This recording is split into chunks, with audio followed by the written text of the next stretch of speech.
تخيل إنك راكب أتوبيس راجع من الشغل متأخر. الساعة قربت تكون 12 بالليل، والجو برد وساكت، والطريق شبه فاضي. الناس اللي في الأتوبيس نايمين أو سايبين راسهم على الإزاز، والسواق سايق بهدوء.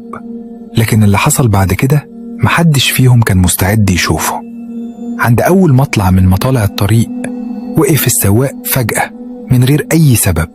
الأتوبيس كله اتخض والركاب صحيوا، ولما بص قدام لقوا واحدة واقفة لوحدها، لابسة فستان أبيض قديم وشعرها نازل مبلول كأنها طلعته من بحر. الست مدت إيدها تطلب تركب، والسواق من غير ما ينطق فتح الباب. هي ركبت وقعدت في آخر الكراسي وفضلت ساكتة، ولا حتى وشها اتشاف. لكن الغريب إن كل ما الأتوبيس يتحرك الجو جوه يبرد أكتر. باب يعلى على الإزاز كأن الموت راكب معاهم.